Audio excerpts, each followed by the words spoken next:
Heavenly Father, we come before you today as a council, entrusted with the well-being of Terrebonne Parish and its people. Grant us wisdom to make decisions that are just, fair, and beneficial for all. May our hearts be guided by integrity, our minds be filled with understanding, our actions reflect the best interests of those we serve. Bless our community with prosperity, unity, and resilience. Help us to work together with respect, wisdom, and a spirit of service. May every choice we make honor you and uplift the people of Terrebonne Parish. In Jesus' name we pray. Amen. I pledge allegiance To the flag of the United States of America and to the republic for which it stands, one nation, under God, indivisible, with liberty and justice for all.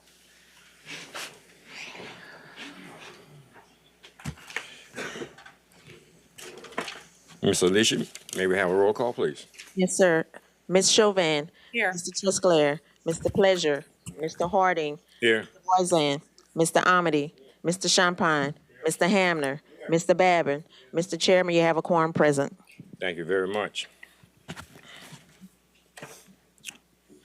First thing, approved minutes of the regular council session held on December 18, 2025. Moved by Mr. Amity, second by Ms. Chauvin. Any discussion, members, vote your machine.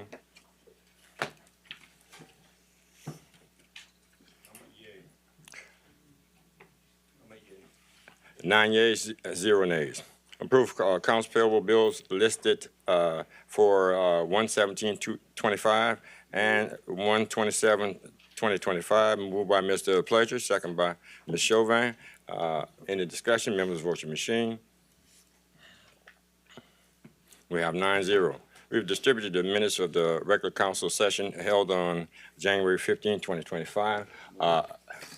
Item number 1, general business proclamation commending Ms. Cheryl Lerat on occasion of her retirement. Ms. Kim Chauvin, please. Proclamation commending Ms. Cheryl Lerat on the occasion of her retirement. Whereas on September 30th, 2002, Ms. Cheryl Lerat was hired by TPCG as claims technician in the Department of Human Resources and Risk Management. Whereas on February 28, 2005, she was promoted to insurance technician, a position she has held faithfully for nearly 20 years. Whereas Ms. Cheryl Lerat has worked tirelessly as an advocate for TPCG and has shown great resolve, dedication, and professionalism while navigating a variety of insurance matters. Whereas Terrebonne Parish Consolidated Government sincerely hopes that Ms. Cheryl Lerat's retirement offers her much-deserved rest, relaxation, and freedom to follow her passions and pursue her hobbies. Now, therefore, be it resolved by the Terrebonne Parish Council on behalf of the Parish President, Jason W. Bajon, and the entire Terrebonne Parish Consolidated Government, that we do hereby commend and congratulate Ms. Cheryl Lerat on the occasion of her well-earned retirement. Signed by Terrebonne Parish President Jason W. Bajon and Council Chairperson Carly Harding. Ms. Lerat.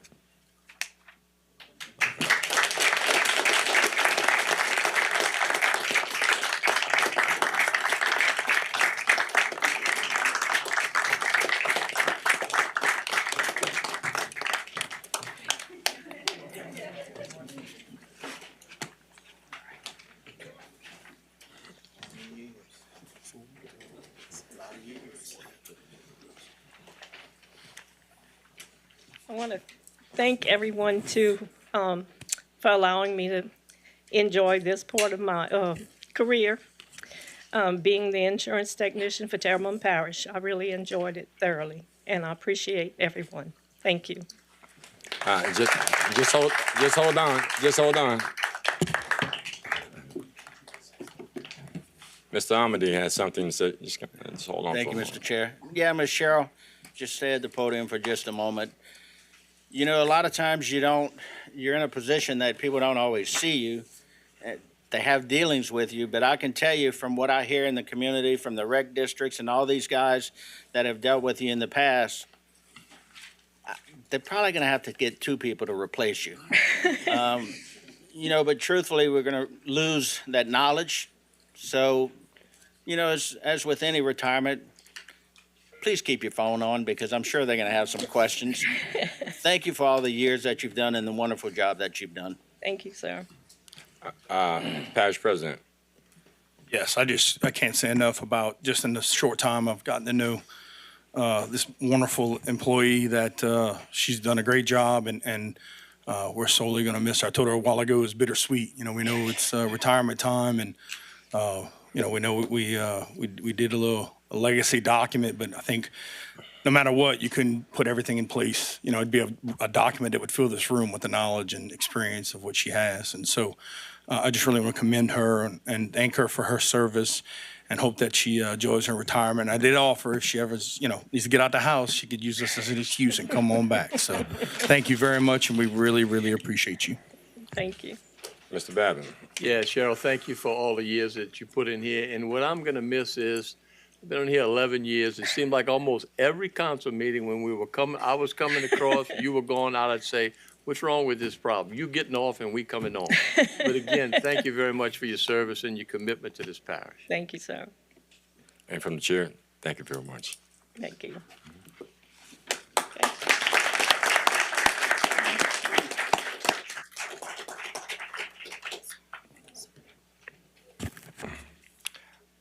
Item 1B, pursuant to Section 2-7, 2-98, and 4-3 of the Parish Code, Parish President Jason W. Bergeron is request ratification of his recommendation, Michelle L. Neal, as Parish Attorney. Also, his recommendation of Courtney E. Alcock, Derek Bougeret, Kentley Fairchild, Ivan Thompson, Neil Montgomery, Amanda Mustant, Brianna Orgeron, Gary Williams Jr., Patrick Yancey, and as assistant attorneys. Moved by Mr. Armady, second by Mr. Hamder. Any discussions? Members voting machine.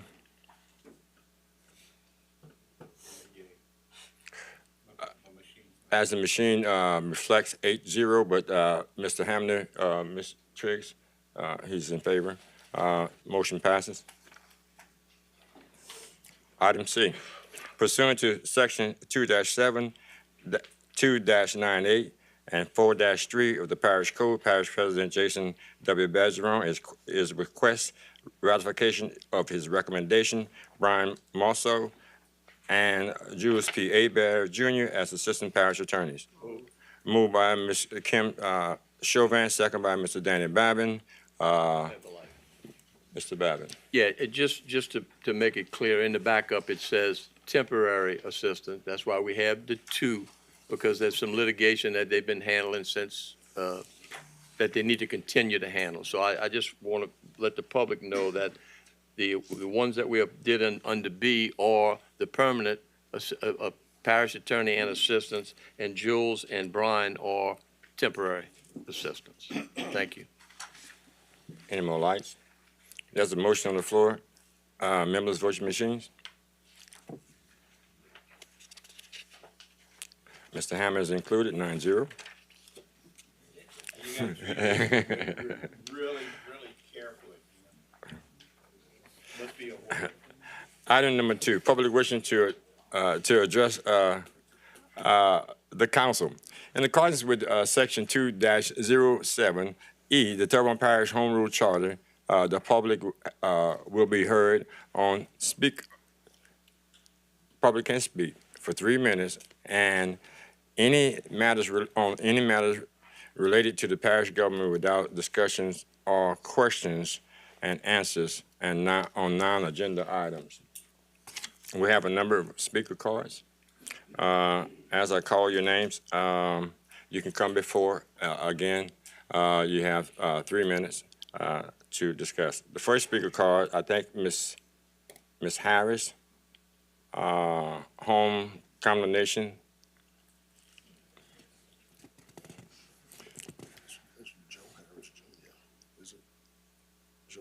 Is that Joe Harris?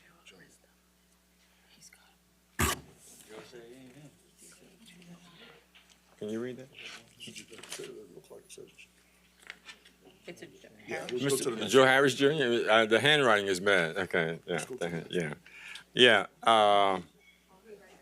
Okay, that's Joe Harris. Joe Harris. Well, that's the one he knows. Sorry to talk about your handwriting in public, man. Great runner for Terrebonne Parish, a mile runner. Yeah, my address is 1303 Willow Street, Homer, Louisiana.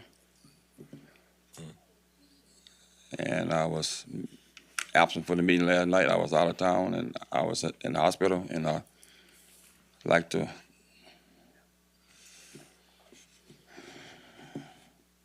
get a voice on what happened last night.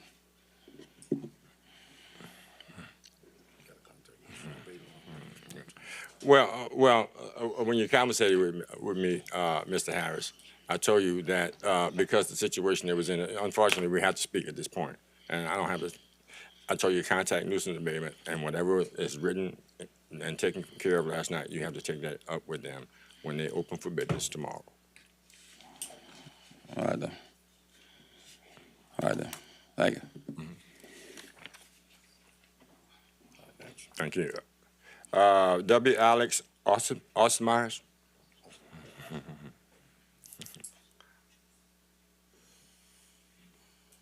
Tell him to state his name and address before he gets up there. Thank you, Mr. Chairman. Could you? My name is W. L. Ossamer. I live at 101 Oak Street, Homer, Louisiana, and the following are my opinions. Based on the information I have from recent personal dealings and some research, I think there are major problems that need to be addressed in our nuisance abatement department. It seems that the main desire is to try to get people, probably older, to spend substantially more money maintaining vacant buildings, allow the council to destroy them and clear the property. When you receive a notice from them, A, you cannot find out who reported it to see what that problem was with your property and do anything about it. The reports are so ambiguous that you do not know specifically what you are supposed to do to correct the problem.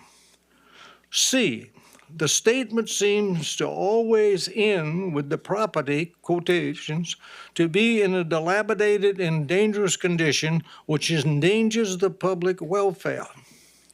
But if you look up the definition of the quote in the code, you very quickly realize it is unlikely that the inspector has the training to make that judgment.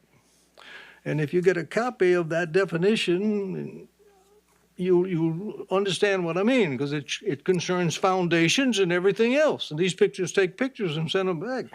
And anyway, when that happens, I think the inspector probably has to resort to cosmetics to give their review, which have nothing to do with the endangerment of the public welfare. In short, the nuisance abatement department, in my opinion, has major problems and should be redone from what it is now to a how can we help you to stay in Terrebonne Parish with the programs we have. That's all I got to say. Thank you. Thank you, sir.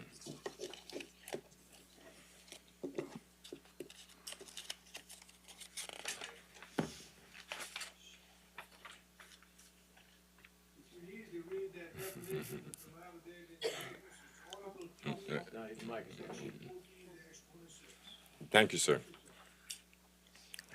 Next, Ms. Connie Berg, in reference to the parish president trip to D.C. Hi, Connie Berg, 5953 Alma Street, Homer, Louisiana. There's been much made about our parish president's trip to D.C. and how he neglected his duty by not being here for a snowstorm. Well, in my opinion, he did what he needed to do at the time because he was needed to go up north and politic for funds to come down here to this parish. It would have made no difference if he was here. He wouldn't have been having a shovel in his hand. He wouldn't have been digging holes. He wouldn't have been turning valves. The Waterworks District, that is their job. They're responsible for the water, not the parish president. They should know that they are, employees, first first responders, but essential. There you go, essential. I was looking for that word. Essential response teams. I would think that the waterworks would know that they're essential and should be on the road and taking care of the necessary repairs. So I don't feel that the parish president should be assassinated, more or less, with verbal assassination, that he's not doing his job. As y'all know, I ran for parish president. So a lot of times I put myself in his position. Well, what would you have done? My thought was, first of all, like Mardi Gras Ball in Washington, I despise Mardi Gras balls. Being from Mardi Gras land, I've been there, done that, I'm over it. The only thing that I would have gone up there to do would have been to hobnob with the people who have the money. That's where you have to go to get the money, is Washington. So you have to go play their little games in order to get funding for down here. And I find that he did what he had to do before he left. He made all his contacts. He told everybody what y'all know what y'all need to do. Had I been parish president, I'd have depended heavily on my department heads. That's their job. They've been there longer than he's been president. So they know what to do. They don't need him to hold their hand. So I find that he's getting a bad rap for something that he's working very hard on, and that's trying to get this parish moving forward, not backwards. So I find that in my observation of coming to all these meetings and hearing all the street talk, I find, in my opinion, there's an ulterior motive behind all of this. There's two sets of this parish council. And I find Make a motion to extend. Motion by Ms. No, motion to extend. Motion by Ms. Kim Chauvin, to extend. Second by Mr. Hamner. Members, vote your machine. Members, vote your machine.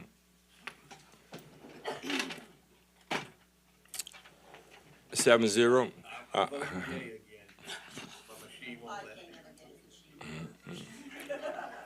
Ms. Bird, the green light is on. all right, good deal. Yeah, I find it very disheartening to see that some people are behind the scenes trying to sabotage everything this man does. I've seen it time and time again. I'm good at reading rooms and reading people. I'm not good at a lot of things, but that I'm good at. So it just makes me sad that we have somebody who's not into it for how he can line his pockets or make himself look great. He's into it for Terrebonne Parish, which is what I wanted to do for Terrebonne Parish also. I have no political affiliation. I'm a registered Republican, yes, but I was an independent. And it's because I am of common sense party. And I don't want to be going backwards. I want to go forward. How can we fix this? Don't leave it at one thing. If just because there's no answer right now doesn't mean there's not going to be an answer down the road. And I have seen Jason go above and beyond to attend all fundraisers, every activity in this parish. That man is there. He doesn't have to go to all of this, but he's there because he's a part of the community, and he's out there making sure everything is being done to the best of his ability. So in that regard, all I can say is y'all are barking up the wrong tree. All right? The man's doing a good job. Let him do his job. Quit trying to backstab him or come in through the back door to make him look bad. It's obvious. Thank you, Ms. Berg. You reached the extent of your time. Thank you.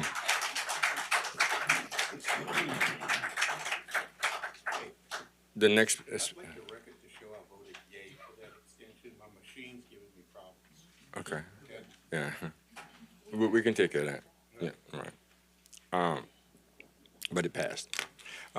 Next speaker card, Mr. Chris Pulaski. Is that Pulaski? Mm-hmm. Yeah.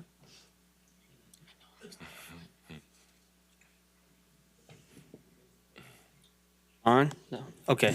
Chris Pulaski, Director of Planning and Zoning, 855 High Street, Houma, Louisiana.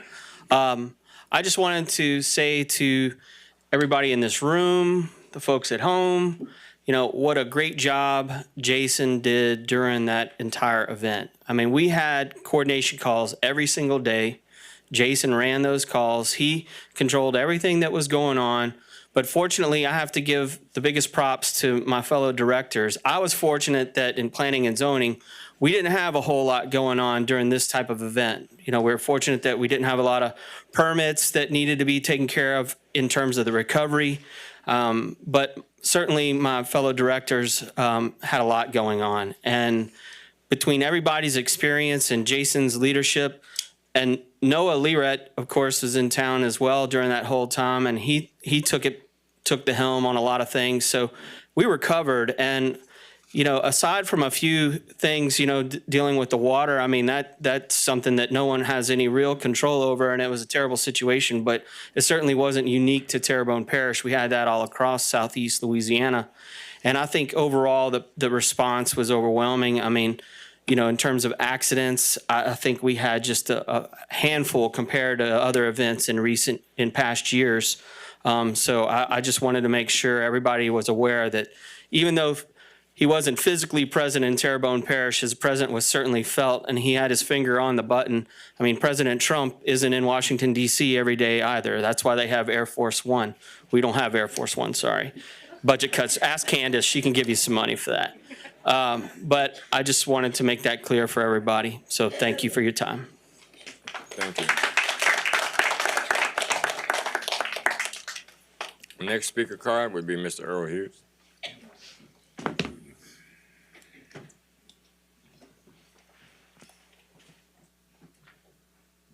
Good evening, Earl Hughes, 104 Midland Drive in Houma. As most of you guys know, I am the Director of the Office of Homeland Security and Emergency Preparedness, and I just kind of wanted to go over some of the scenarios that we operated with over the weekend through the weather. We knew this weather was coming, so we started preparing the Wednesday before, also knowing that Monday was a holiday. So all of our departments were on conference calls and were speaking about what we needed to do in preparation for this weather. And then, you know, the weather hits, and then we're on daily conference calls, and Parish President Bergeron was spearheading those conference calls every day, making sure that every department had what they needed to operate, along with the rest of the administration. But a lot went on during this operation. I got to give, you know, accolades to everyone that worked in all of our departments, you know, waterworks, all of the parish departments, state agencies, and you know, some federal agencies if they were involved. But, you know, we opened up a warming shelter Sunday evening in anticipation of the weather. And then we decided to move that shelter in the event that we had some electrical outages. So I got to give hands up to all the electrical people for keeping the electricity going, because it would have been much worse if we would have lost electricity. And they did a great job taking care of that part of the utilities. But, you know, we had 33 people who used our shelter, and most of them were homeless. Okay, but to provide them a safe place to go with wind chills of 7 degrees, it's imperative that we offer those warming shelters. And with the help of the Houma Police Department, the Housing and Human Services with Kelly, Ben Walker in my office, I think the success of those warming shelters was shown. We had no deaths in this parish from the cold weather. Okay, so I think they did a great job doing that with the support of administration. Never once did they, you know, say, well, do we need that? Okay, when we suggested that we open those warming shelters, it was, yes, please take care of what needs to be done. As far as all the other operations, we were in constant contact with GOSEP every day. Our regional coordinator, Ashley Beach, was in contact with us every day with GOSEP. Any requests that we would have needed through GOSEP, we could have taken care of. So we had, you know, contact with all the departments. I was definitely in contact with Mike Sober the whole time. Friday morning at 2 a.m. Actually, it was Thursday morning at 2 a.m. I get a phone call from Mr. Sober. I need to get to the water plant. My vehicle will not ride on this ice to get me to the water plant. So I contacted the sheriff's office. They went and picked up Mr. Sobert, brought him to the water plant at 2 a.m. because they were almost on the verge of losing that water plant. And if they would have lost that water plant, we would have lost the whole water system. So he knew he needed to get there. He did what he needed to do. What people don't realize, there were some questions about why we shut off some areas for water. If we do not keep the hospital, Terrebonne General, supplied with water, and if we do not keep Schaubert Medical Center supplied with water, those two facilities have to immediately be evacuated because there's no water for those services. Another question was regarding the jail. If we do not get the jail supplied with water, I have to evacuate 600 prisoners from that jail.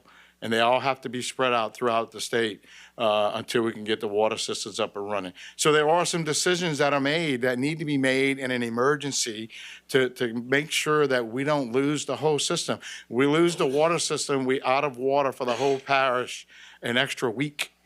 Okay, to get the system back up and running. So there's a lot of decisions that have to be made, whether it's through Mr. Sobert and through parish administration, that things have to take place in order to keep us surviving and getting the parish working and back up and running faster after these events. But I will have to say that, we do have contact with the state agencies, and our federal congressional delegation even checks on us and says, hey, what can we do to help you guys? And if we need it, we have it. But we're in constant contact. There were some questions of whether or not why we didn't open up the EOC. This is different than a hurricane. When a hurricane comes, where there's severe destruction of our infrastructure. Part of that destruction is the communications. I have no cell phones. I have no landlines. I have the 700 megahertz radio system goes out. We just don't have any communications. So to open up the EOC during that time is that we all in the same hub and we can all communicate with each other and make sure that things are getting done. In this particular event, we never lost those communications. So we were able to communicate with everybody and keep in contact. Like I said, we're in constant contact with the sheriff's office, with GOSEP. I was in constant contact with both hospitals, making sure that they had what they needed and things were taken care of. So we don't always have to open up the Emergency Operations Center.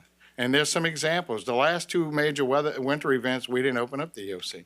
We didn't open up the EOC when we declared an evacuation for the wildfires that we had 2 years ago, because it's just not needed at that time when we can communicate and get things done. If it ever escalates to where we're needing additional resources and we need to collaborate some more, it doesn't take much to call everybody and say, hey guys, we're activating the EOC, please be in there in a half hour.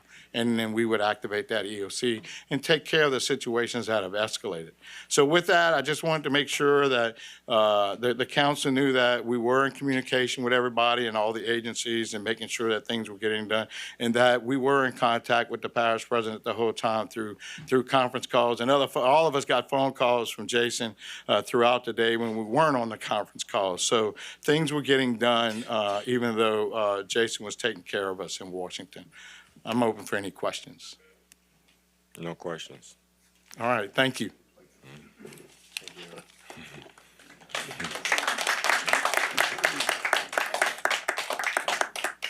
The next speaker card is Kurt. I don't want to mess up your last name. It's Bouquet? Okay, then. In reference to weather event. Thank you for having me. I'm Kurt Bouquet from 13 Waverly Way here in Houma. I can't really improve on what's been said thus far, so I will just say thank you, Mr. Badgeron, for your leadership through this event, despite all of the unwanted criticism that you've been getting. And I hope you are in it for another 4 years on top of this one.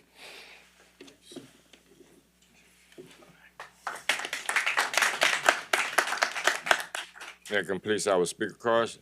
At this time, we're going to our 6:30 public hearing.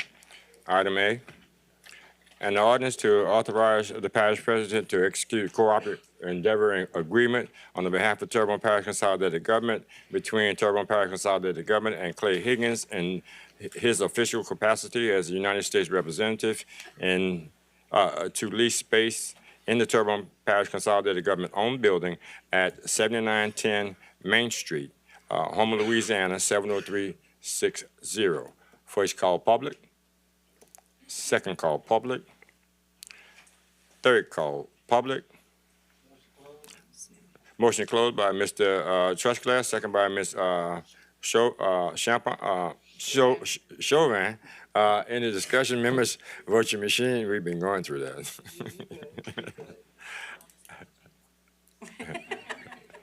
Nicknames.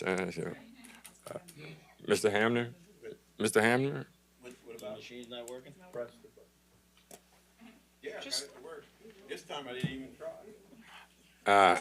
9 yeas, 0 nays. Motion adopt, Mr. Trustclass, second by Mr. Pledger. Any discussion, members, vote your machine. 9-0, motion has been adopted. Item B, an ordinance to amend the 2025 adopted operation budget and 2025 budget position of Terrebonne Parish Consolidated Government for the following items and to provide for related matters. 1, animal shelter, $25,000. 2, animal shelter, $22,038. Third one, with Houma Police Department, $11,331. Number 4, general fund, $3,106. 5, public safety, opioids, $881,852. Number 6, general fund, 0. Number 7, drainage tax fund, $94,022. And add 1, electrical service telemetry superintendent, grade 211. First call, public. Second call, public.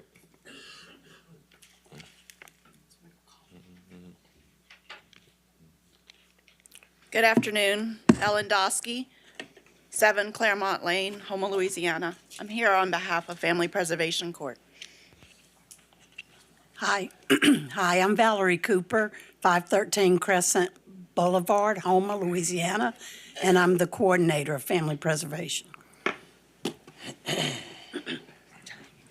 Sorry. I'm Judge David Arsenault of the courthouse, judge of the Family Preservation Court. So we presented a brief presentation in January about Family Preservation Court and the opiate settlement money. It may have been back in December. However, since that time, we've learned that the Terrebonne Parish government has received double the amount that was originally expected. This money is going to be ongoing for another 15 years. If you look at the projected amounts, they're all at least $260 up to $300,000 per year. This year alone, we were expected to receive $433,000, and we received $881,000. It's time now to make a plan for this money. For too long, we've been pushing this problem of substance use disorder under the rug, trying to jail our way out of this problem, and it's not working. What we have been doing with Family Preservation Court, as we has presented at our last meeting, is addressing the problems to a very limited subset of people. Those people who have parents who have substance use disorder who are involved with the Department of Children and Family Services. What I'd like to see with this additional funds that you have received, in addition to expanding our program, I would like to see a long-term plan for prenatal substance abuse. If we can address the prenatal substance abuse, get the pregnant women in treatment before their babies are born, then we don't have the issue of them coming into state's custody. We do not have babies, newborns, being separated from their mothers. We do not have the issue of the babies not having that bonding time with their parents. It's our hope that we can expand this program to include those prenatal mothers so that they can start their road to recovery before the babies are born. Ms. Cooper here today, our licensed counselor who works as our coordinator, has prepared a presentation to give you some data which expresses the extent of the problem nationwide in Louisiana and then local here to Terrebonne Parish. after that, I would like to present to you a proposed budget for expanding our program.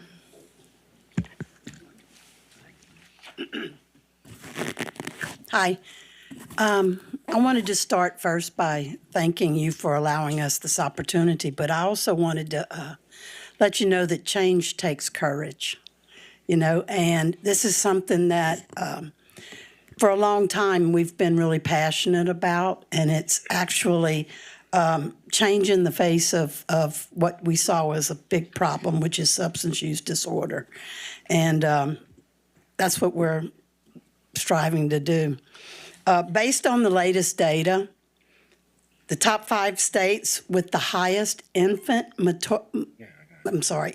mortality rates in the United States: number 1, Mississippi; number 2, Alabama; number 3, Arkansas; number 4, Louisiana. Infant mortality is a critical indicator of a region's overall health and well-being. These rates highlight the need for improved healthcare access for all people, prenatal care, and social support systems. On the national level, there's been a 400% increase in substance-affected newborns cases since 1999. $2.5 billion in annual health care funds cost have been related to treatment. In Louisiana, 6.0 substance-affected newborns per 1,000.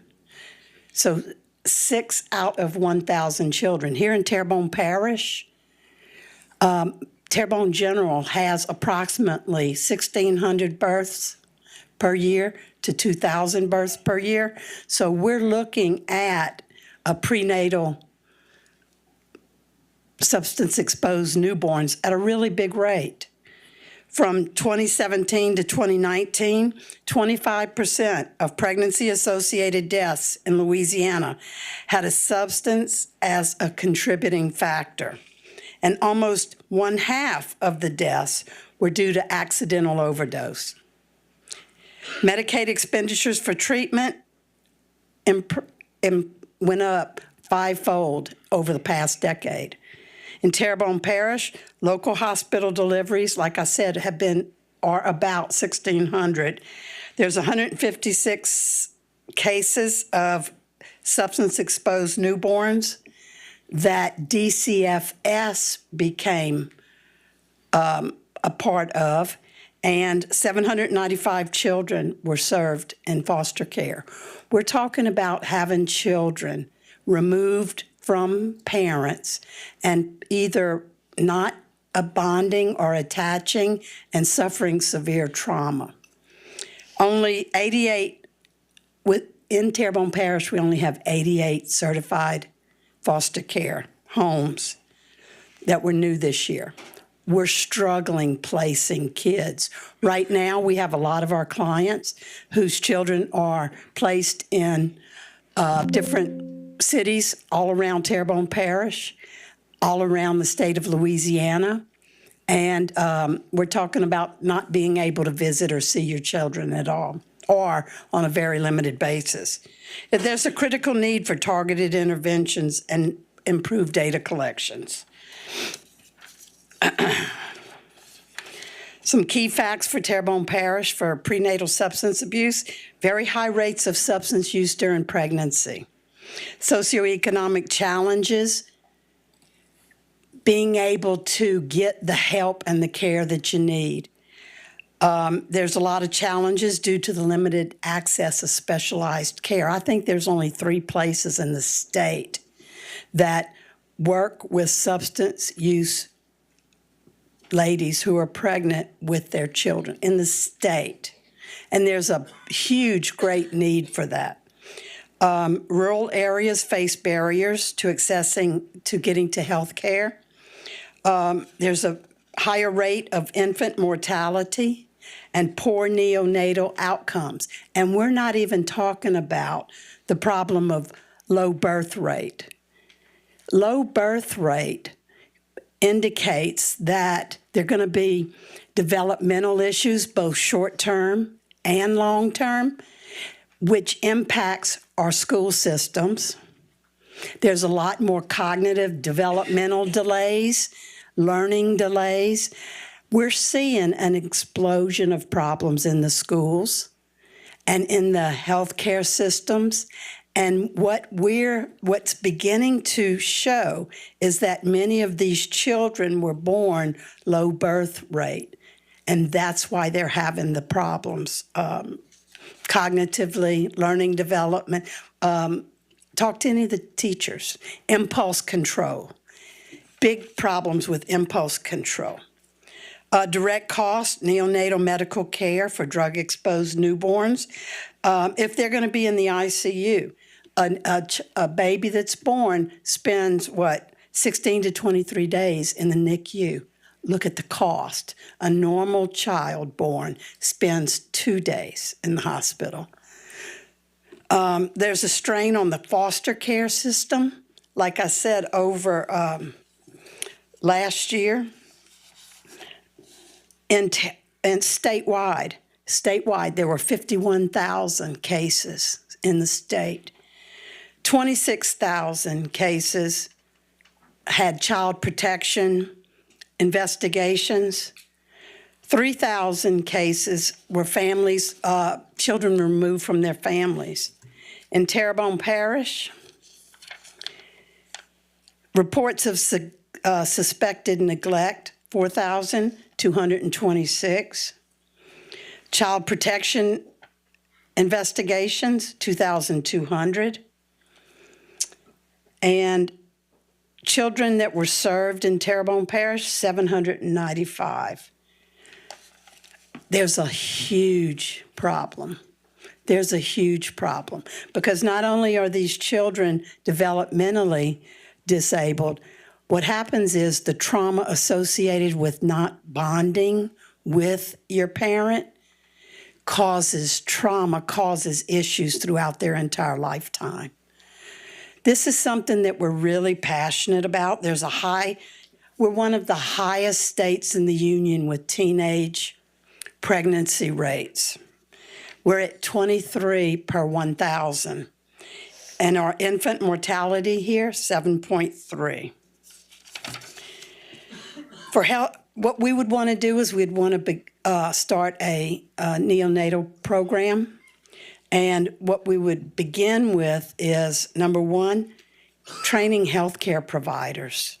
The physicians in the OB, the physicians in the emergency rooms, they need help with the issue because they came into practice to be an OB. They didn't come into practice to understand all the issues associated with drug use. And it's big. There's been a lot more data that shows the big effects of alcohol and nicotine on the long-term effects of the child. Thank God for the opioid problem because it gave us an opportunity to highlight what really is Terrebonne Parish's biggest issue, and that's nicotine and alcohol use in parents. Also for the patients, we work to educate the patients. We work to, in a very non-punitive way, we help dispel the bias. We help them to feel like there's help and hope rather than punitive measures of being punished, because we see this as a illness. We see this as a long-term problem that's going to take numerous agencies to come in and help. It's not just a choice.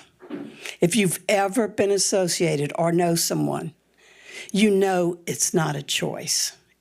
It's a relapsing long-term illness, and it takes a collaboration of agencies. We've collaborated with both Terrebonne General, with Ochsner at Chabert, and we've created much of the infrastructure that we could simply add this new program to. And that's what we're looking to do. Do you have any questions? Sure, Steve? Sure. Hold on, Steve. You be next. Go ahead. Okay, you mentioned about training, doctors and OBs and emergency room doctors. Are there any training facilities locally or around here that they can even get training? How do you go? I mean, where do we find this training? And are they willing to do that? Have we talked to these guys and see if we actually have people in our community that's wanting to get part of that program? Sure, absolutely. What we started with 3 years ago is we started with me going around and talking about substance use disorder and best practices. I was blessed enough for about 14 years to be a counselor for drug court, Terrebonne Parish Drug Court, and I provided services to them. I learned tremendous amount about what substance use is. And in that, the one reason that I chose to get into this program was because we taught the people that it was a illness, but yet we punished them by putting them in jail if they relapsed. And I had a very difficult time navigating that. And so when the family preservation came up, it's a totally different program. It's where we get resources, physicians, we get nurses, we get a huge it's a team effort. And we use those doctors. We have made some connections. We do have providers. Sarah's the head of the Oshner Behavioral Health Unit with Dr. Williams, who is a substance. She can tell you about it. So we have made some Excuse me. connections. State your name and address, please. I'm sorry, Sarah Hensley, 204 Pendleton Drive, Homa. Thank you. So I am over the Behavioral Health Unit at Chabert, and we see about 99% substance use patients with mental illness or alone. So our doctor is an addiction specialist, Dr. Andrew Williams. So he has done outreach with other providers. We have connected at Terrebonne General with their providers as well. A lot of work to do. We work with the labor and delivery doctors through their social worker program at Terrebonne General. So there's a lot of outreach that's starting. And of course, there's many best practices, evidence-based practices that we could get into and provide opportunities for them to learn as well. But Valerie is right. The emergency rooms, the ability, the knowledge to prescribe some of these medications that can reduce harm, reduce deaths, and then start to connect with the community providers that are ready to work. Thank you. And it looks like Terrebonne Parish may be a step ahead of some of our neighbors, maybe even here with what you're telling me. So that's a good thing. I'm totally supported. Now, I'm calling this free money, and I think we need to make sure it gets used in the most productive way we can. And this is the first I hear that we've actually getting a windfall. So I think that's a great deal, and look, I support you guys 110%, and I support this, and I support everything you guys are doing. Thanks. Thank you, Mr. Trisclair. And I just want to emphasize your point. This is not taxpayer money. This is money that's coming from the settlements from the drug companies who were making the opiates and distributing excess amounts of opiates. So we're not talking about taxpayer money. And again, this money will be coming into the parish for the next 15 years. That's why I say it's free money. It's free money. And so that is an important point. Yeah. And I thank you for thank you very much. That out. Mr. Bergeron.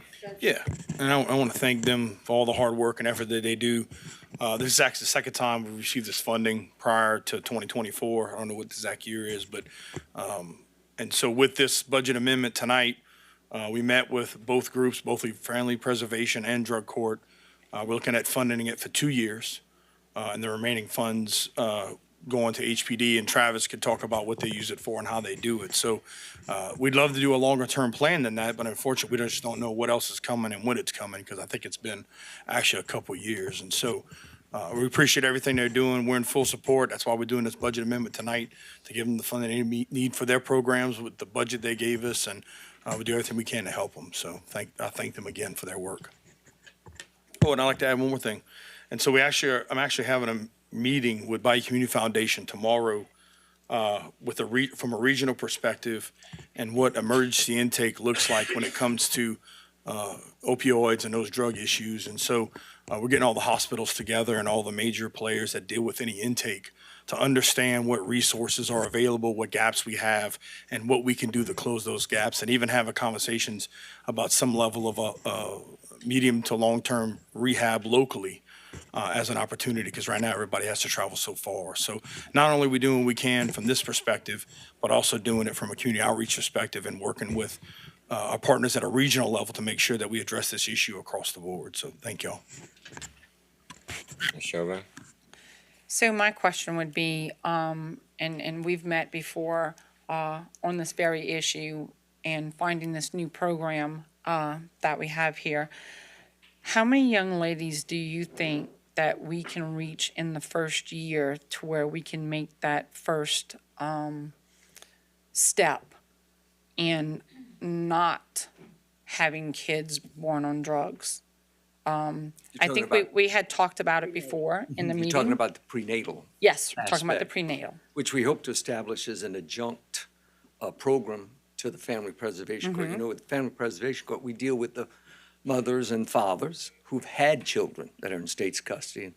And we've got this wonderful infrastructure set up that's working really well to help those people. And we'd like to take that program and expand it to the prenatal parents.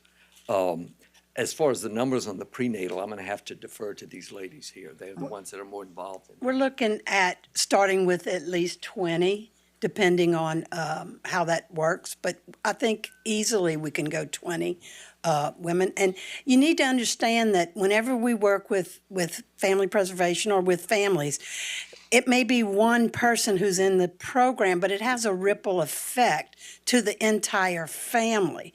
And we've had families that were one mom, one dad, and 8 children. And so whenever you multiply that ripple effect, we easily touched, in the last couple of years, over 150 people. And we easily reunited 50 to 60 family units. And, you know, like I said, it's the ripple effect that's so important. And I want everyone to know that it was a collaboration. Actually, Terrebonne General, some providers there are the ones that came to us with the idea of adding to our program the prenatal part, because there is an issue there. And they felt like we had the best structure because we had been working through them. Once the babies were born, they would be born there at Terrebonne, and then they would immediately go to Chabert for treatment, and then the wraparound services. We do a hands-on touching of the parent. And Terrebonne General is the one that came to us and said, why don't y'all just add prenatal?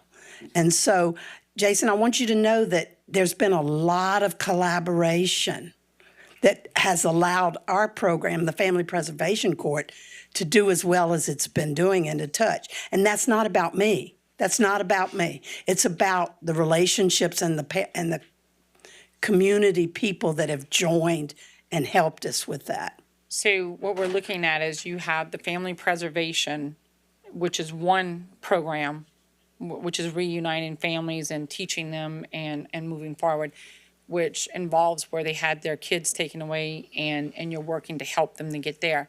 This is a whole different program. Absolutely. And it's prenatal, and we're going after young ladies that need to be in a program so that we're not dealing with a death. We're hoping. This is how Judge mentioned it yesterday. He goes, Val, it sounds like what you're trying to do is create a program that will kill your program. And I'm like, you know what? Wouldn't that be awesome? Yes. Wouldn't that be awesome? And yes, you're right. That is our goal. And that's not impossible. It's it's going to be difficult because, like I said, substance use disorder is a long-term illness that's going to require a consolidated, evidence-based program. Y'all, there's a lot of places that claim to be substance treatment facilities. I wouldn't send my niece or nephew. And I'm going to tell you, I'll tell every one of my participants that come through the program, if I wouldn't send my niece or nephew, I'm not sending you. And that's the difference. There's a lot of places out there that are for money. Thank you. We're here for the long haul. Yeah, thank y'all for coming tonight and talking about the work you do. I totally support it also, listen to y'all give the, when you were talking about designing the program. And, I hope what you do and what you do at Family Preservation also puts McDonald no need to have housing for kids who are taken away from their parents, Absolutely. So, Chairperson, I'm drawing a blank. Harding and myself was able to attend the graduation of one of your classes, and it was very touching and give a different perspective on what you do and how appreciative they were, and just watching them give a testimonial about the program and the kids were there with them, that the family was able to stay intact. Very powerful. So I just want to just thank you for all you're doing. It's a great program. Yeah, and I just want to clarify, I think Ms. Candace made me aware, since the contract's not signed, we are able to adjust, kind of what's going where, and if we need to sync back up, have another meeting. I'd love to bring Travis into that meeting because they're dealing with some of the funds also. But at the end of the day, what's important to us is that we spend this money wisely and again, work on a plan as much as we can without having a guarantee to know that's when it's going to come in and how much it's going to come in. But we're definitely committed to working together to make sure we get them the money they need and they're able to take that and create the programs that they need and support what they're trying to do. Again, I can't say enough about the great work that they do and how much of a difference that'll make in the issues that we're dealing with. So.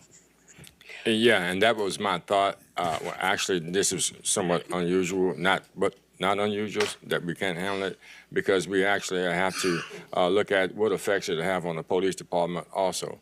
I think the presentation that was actually given and how we got to this point right there, we got to a point where we were allocating at least $500,000 to this particular project out of 881. So, it's up to the members of this council to actually make that decision. But then I want you guys to really know that is the position that we're in, because, once we actually alter this and you never come up with a dollar figure, and there's no dollar figure that we're working with, and then with that dollar figure, if you subtract if you add to one side, you have to subtract from the other side. So we don't know what effects, and be cautious of that. We don't know what effect that's going to have on the police department, what their expectations, even from when this is coming up. So be cautious about what we're going to do, but everyone wants both ends to be taken care of, but we want to be fair and patient. Absolutely. And I want the council to know that 20% of the money that came in before it even got here, 20% went to the sheriff. Okay? So there's a big hunk of chunk that went to law enforcement. I'm a law enforcement person, a first responder person. I respect the work that they do. This is opioid abatement money. We have tried for years to punish people. We've tried for years to put them in jail. Guys, that does not work. We have seen it. So I want to thank you. And I'll go back to what I started with. It really takes courage to change. Thank you very much. Mr. Hamner. Oh, thank you, Mr. Chairman. First of all, thank you, Ms. Dosky, Ms. Cooper, Sarah, and Judge. Thank y'all for the work y'all doing with these with this program. And especially thank you for creating a new program for the unborn baby program, you know. But yeah, they've kind of, I think it was Valerie that mentioned what the judge said, creating a program that's going to put yours out. That says it all. That says it all. And y'all already know I'm in full support of it. But I have a legal question that I'd like to ask the attorney. Are procedural. Do we need to change verbiage or wording in the ordinance that's already got $881,852 allocated until we come up with, meet with those that, you know, the sheriff, the, HPD, find out how that money's being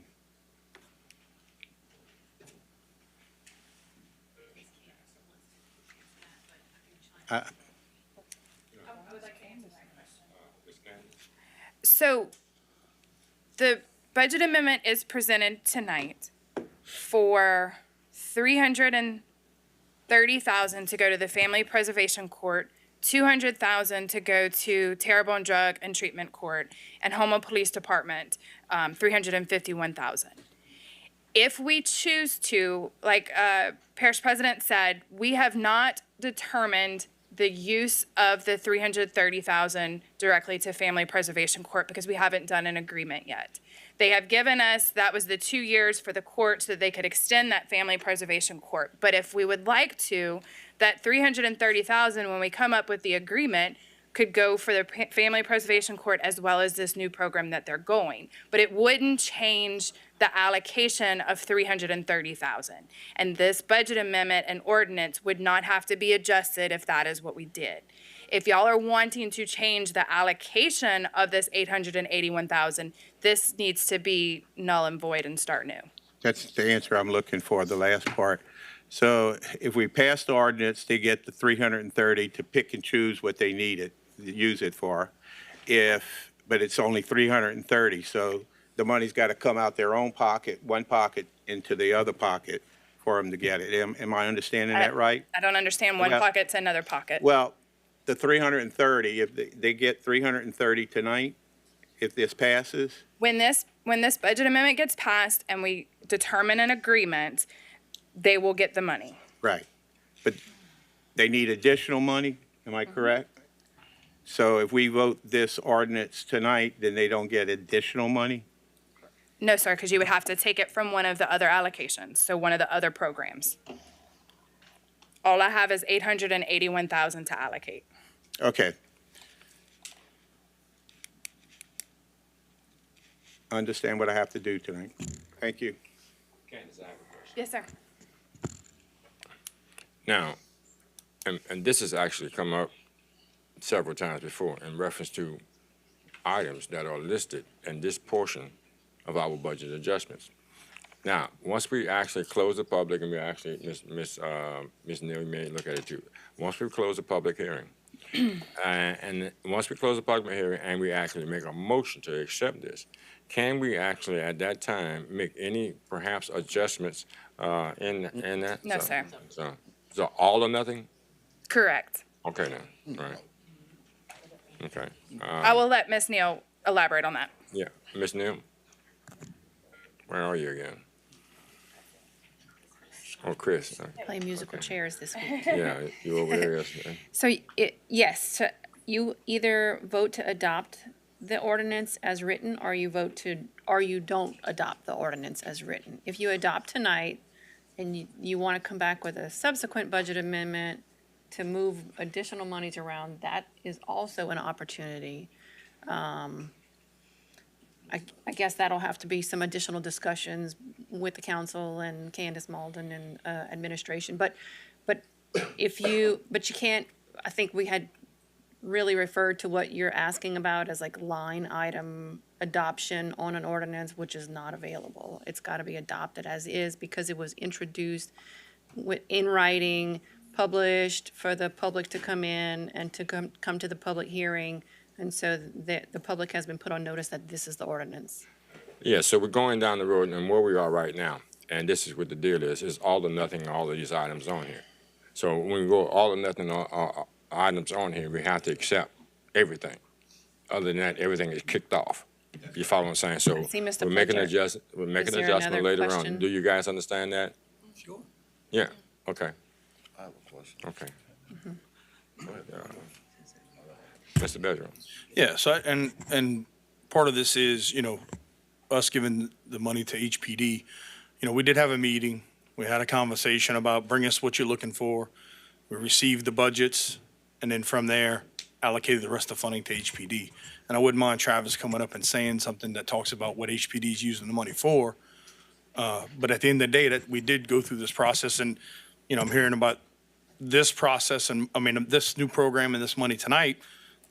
We'd had that in our meeting, we'd have put it in here, right? So I just want to make sure everybody understands that we got the budgets for 2 years, and we said, okay, we're going to give the rest to HPD, because we all know HPD is a fund that never has enough funding and everything else. And so Travis will kind of talk about what they're doing for that funding also. You guys can sit down, and then if need be, you can stand, but let him take the podium right now. I want to thank you, and I would be remiss if I didn't thank you on behalf of Judge Pickett, too. Some of that money's going to drug court. And so on behalf of myself as the judge of the Family Preservation Court and Judge Pickett for the drug court, I want to thank you for all the time and the interest that you've devoted to this in allocating this money. Thank you.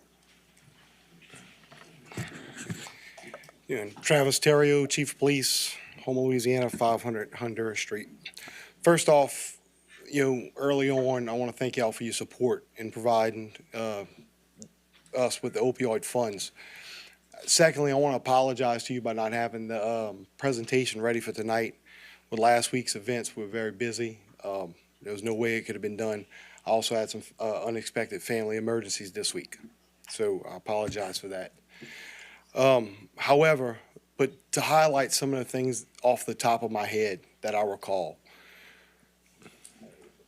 And another thing, I want to commend what they are doing with Family Preservation Court. I'm not interested in a battle over funds, right? I think it's all needed. But one thing that keeps being said is putting people in jail that are users is not the answer. Well, the police department, we're not out there to put the users in jail. We want to help them, okay? That's not our focus.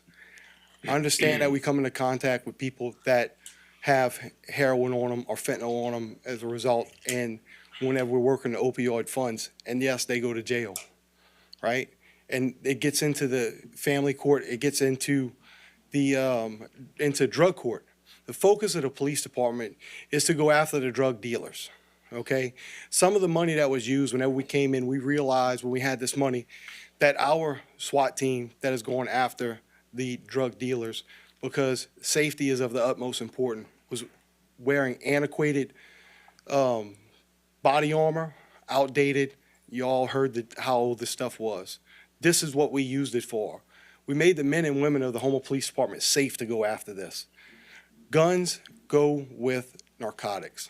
I do not want to bury a police officer, okay? We use some of the funding for safety. We use some of the money to highly train them to go in and safely remove them from these houses and make families better, make our community better. We didn't use this money recklessly. We monitor it very closely to make sure we're doing the right thing. We also use this for de-escalation training, okay? When I learned that we were getting additional funds, I reached out and I was very excited, and I spoke with one of the prosecutors so we can start helping out with drug court and providing manpower to go out and do the bed checks and different things that they were asking for that they didn't have the support for or the manpower for. So we're looking to work with the courts. We're not looking to work against them. And we're not looking to put the people that are addicted to narcotics in jail. We're looking to go after the drug dealers on the street, okay? You don't go and rehabilitate somebody that's putting the drugs on the street and killing people, okay? And I agree. I've seen the dead children. I've seen the families. I've made the death notifications in my 25 years. And so have my investigators. We're tired of it just like everybody else. We have a job to do, and the men and women in the Houma Police Department are going to do it with pride. And we're going to go out there and we're going to keep fighting to get this town better. And I will have the statistics and I will come back and report them. But that is the mission of the Houma Police Department, make for a safer and better community and work hand in hand with all aspects of both law enforcement and the district attorney's office and the court system. I can answer any questions.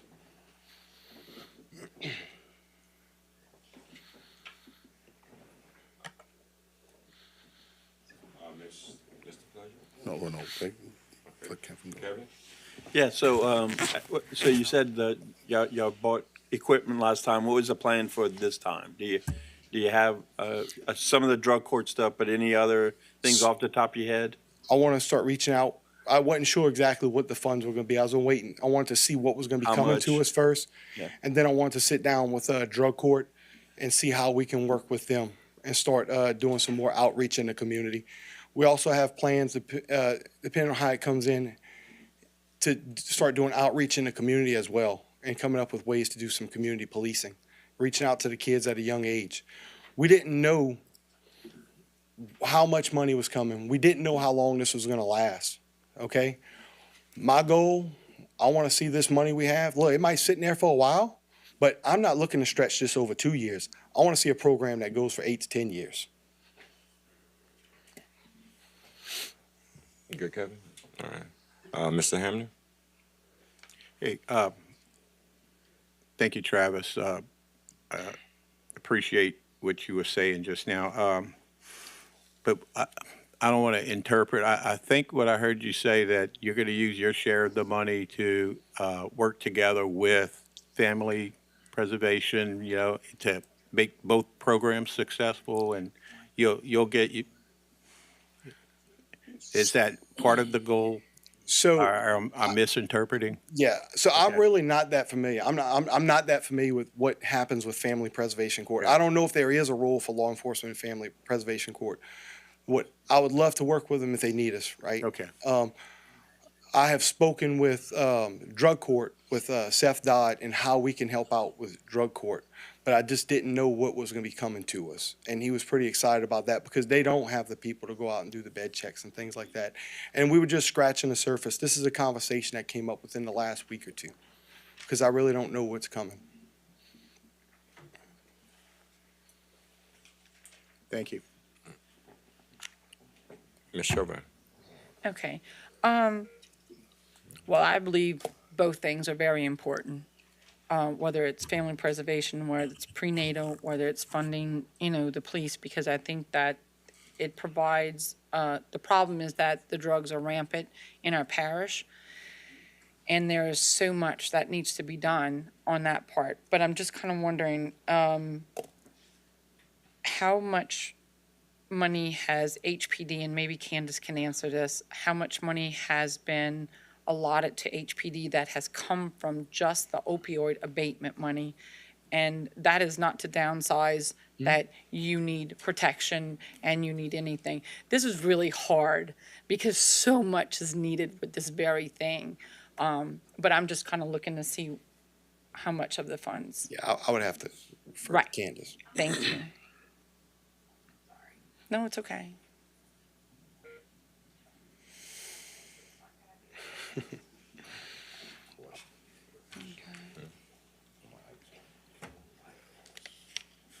Sorry. No, I'm sorry. I should, wait, I do know that. Another way, hold on.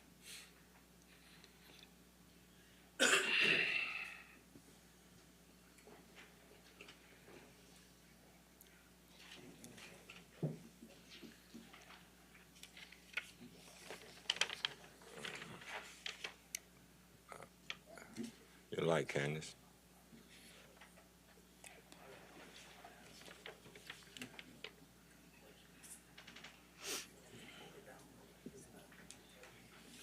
I don't know. Okay. But I will get that for you. Okay, so, and this is my next one. So the money is gonna come down for, she said the next 15 years, correct?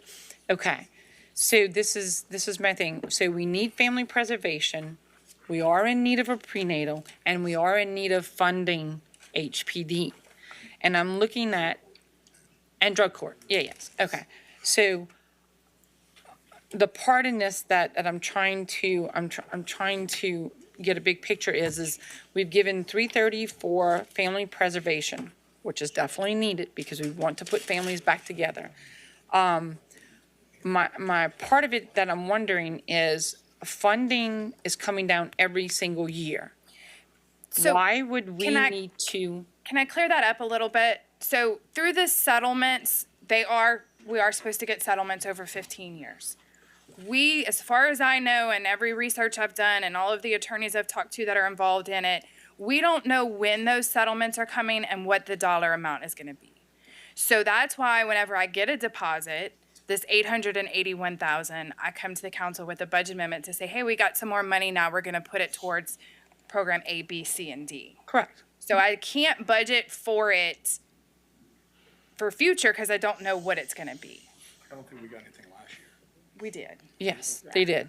I do remember seeing it because I went back and looked. So, and that's just, so there's no rhyme or reason in the amount of monies that will So come there down is, each way? so there is a state task force committee that has estimates of what is supposed to be coming based on what the courts have done. But accounting wise, I can't recognize that and plan to use it until I have, either I have an agreement in hand that this is the dollar amount or I have the actual money in hand. We can have a long-term plan or a focus on these programs to say, when we get the next settlement money, we want 25% to go to here, 25%, or however the plan would be determined. But as far as knowing what that dollar amount is, I cannot budget for that until I know what it is and when I'm getting it. Okay, I guess in my mind, I'm trying to think like the 330, I definitely want to see family preservation continue on, okay? That's important. I'm wondering if, I think it was 186,000 that they needed for the prenatal, is that what I read? Okay, so I'm just kind of wondering, can we go back and look at giving, doing the preservation, doing the prenatal, and coming back the following year on the monies that will be done and sit down at the table with family preservation, with the prenatal, and then with the chief and see how to work this out. So I'm just kind of wondering if we can split this up to work in the favor of all three. So that's what I was suggesting, that we But it keep won't be enough money. the three. The 330 will not do it. So Yeah. that's the only way we can do this right now without taking any of the allocation away from any of the other programs and being able to adopt this budget. Unless we vote it down, come back and do it over. Yes, ma'am. Okay, thank you. Yes, ma'am. Steve, Mr. Truscott? Yes, thank you. I'm looking at the backup, and Jason mentioned it earlier, that, Candace, one of you, I'm sorry, that we were funding this for 2 years, okay? So we guaranteed 800,000 for next year also? I have received the 800. I have that. So I For have it next year's? available. It will carry over because there's a contract if it's not spent. That is a guarantee. The 300,000 going to family court is a guarantee. Family preservation court is a guarantee. The one at Family Preservation Court. So the police department is not necessarily gonna get 351 next year, because it doesn't say 2 No, years sir. here. No. I'm just trying to, I'm gonna let him answer. I think he's Yeah. gonna explain it better. So whenever we had the conversation and met with them, when we looked at what kind of funding they were looking at, we said, well, let's do it for 2 years. So technically they could say, say we get another 800,000, and I was looking at my notes. It looks like we've received 900,000 since 2021, right? So to look at the fact that we got 800-something thousand this year, that hasn't been the standard, because over the 3-year period before that, we got 900,000, like 300,000 a year, right? So I think the opportunity, if you wanted to pass it like is we could say, well, let's put, take the family preservation 330, let's do 1 year on the family preservation, do the prenatal, do the drug court, and do HPD. We could do that. But the whole thing is, the 330 we're giving them is for family preservation for 2 years, with the opportunity that we're gonna get more funding next year. But we don't know it till we get it. We get a call or a note that says, you're getting X amount of dollars. So we could do that with the funding as we look at it and sit right now. Okay, and you just went down the list, family preservation, prenatal, drug court, but family preservation and prenatal is one number, 330, right? Right. Yeah. We could say we're gonna do that for 1 year instead of friendly preservation for 2. And then whenever money comes in next year, we could go through this allocation again through this whole process. And that's why we met beforehand, because again, we know they've been asking for it. We all support it. Brought us the budget. Didn't even, and you can ask them. We didn't ask any questions. We're like, done. And then here we are, so. Okay, but they are guaranteed at 330 for next year. They're guaranteed 150. 330 however they decide to spend it. No, this year and next year. It's not 330 twice, it's 330. So they could spend that 330 however they want to. Oh, so you're not funding it for 2 years? So If they when- spend We it did that all in based on 1 their year, budget, if they yes. spend it all in 1 year, they only got 1 year funding. Yes. And we did that based on the budget presented, that let's look at what it takes to not only do it this year and next year. But yeah, that 330, they could spend 50-50, 75-25. Like, I Okay. mean, really you could do Well, it's that. kinda- And drug court could Well, it's also. written here, it says you're doing it for 2 years at 330, so it kind of misleading. But the contract, like, that's because they said, we got 330, let's do it for 2 years. You know what I'm saying? Instead of us saying, we said with 330, you could do 2 years. So if they said they're gonna spend 330 in 1 year, and like Candace said, as far as the contract goes, that's where you get that detail that says, whatever it is, it's not important to us what they do with it. They said, here's a budget, we said, here's the funds. Okay. And that was just the discussion, right? So, and I didn't look it up, I don't have it here. How much did we give to the Family Preservation Court last year and the year before? This is the first allocation to This is the them. first allocation, Yes, so sir. we've never funded any kind of before? No, sir. I didn't think so. The opioid settlement before that, and it was 617,000 was for HPD. Okay, thank you. If, Mr. Harding. You have to wait, ma'am. Okay. And then take care of this. All right. Mr. Champlain. Yeah, so our options tonight is to approve this. And if we want to adjust it, then we have to come back later. So if Family Preservation can say they can live with the 330, change their budget based to do a year, including neonatal, or however they change it up. So basically, if they can live with that, we could go forward today. So I guess, I guess I want to throw it back to Ellen. If we do 330 for 1 year with a hope of getting additional funding, would y'all be okay with that? So when we originally presented our budget to Mr. Bergeron and Ms. Molden, we asked for a 2-year budget so that we could hire people and make sure that we could at least afford to pay them for the next 2 years. So that's where the 330 came from, is whatever half it would be spent. The intention was the half would be spent in year one, half would be spent in year 2. When we learned that the parish received double the amount of what was expected, that's when we came up with the idea of spending more, creating the prenatal program.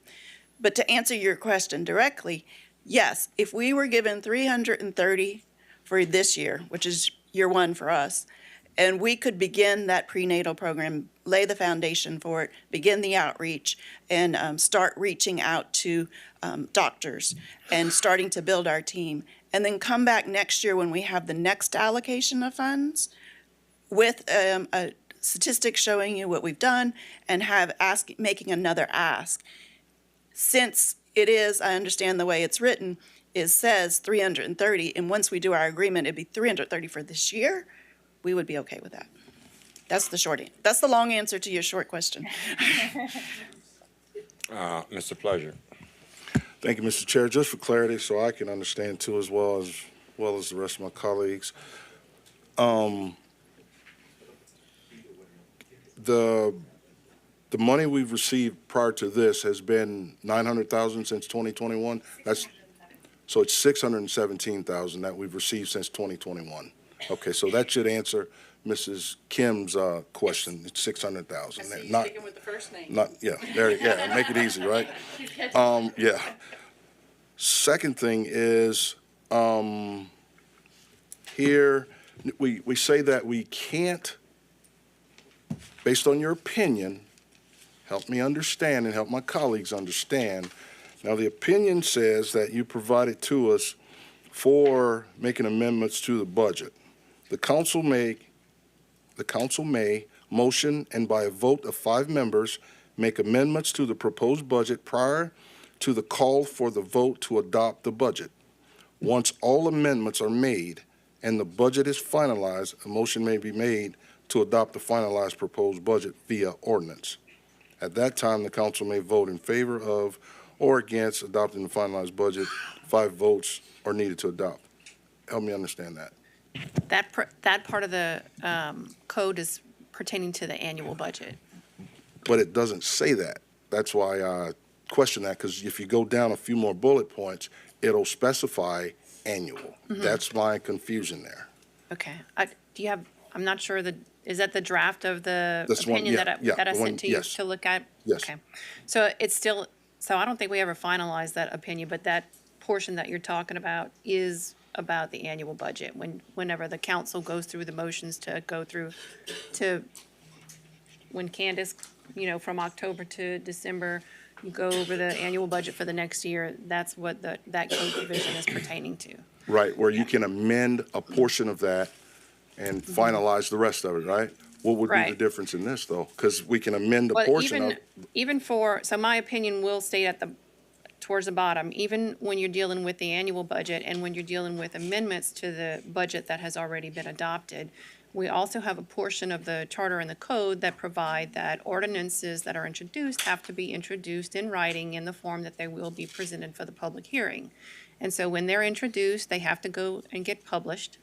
I think Ms. Tammy does that with the Homa Courier, so she publishes it at the Homa Courier. She puts it on the agenda, and it's in the form that it has to be adopted. So if you look towards the bottom of the draft opinion that you're referring to, even for the annual budget, it's my legal opinion that the proposed annual budget has to be finalized before it's introduced for a vote to be adopted. So when you read both parts of the code together, yes, you have the opportunity to amend the annual budget, but you have to introduce the ordinance and the annual budget as written and what's going to be presented for the public hearing. And that's where the opinion comes in, that you can't make an amendment after the ordinance is up for public hearing. Okay. I have something to say before You can do that, so, I'm sorry. So go ahead. Yeah, and where we are right now, we went all the way around. All right, and the thing about that is the fact that we want to help both agencies out. All right, and I think with them being satisfied that it's a slight roll of the dice that they're going to have because we may get another $600,000, and we have to coordinate it because there were expectations that we were going on with it, that this was going to be accepted along with everything else that's there, because that's another part of the problem here. Once we kick one thing out, we have to knock everything out and come back again. So what we're going to do here is the fact that, make that point, and then we can go forward from that. But we've went a while. Yeah, I just want to add, this is a great example. When you look at the fact that this had to sit for 2 weeks, right? So we presented this in a committee 2 weeks ago.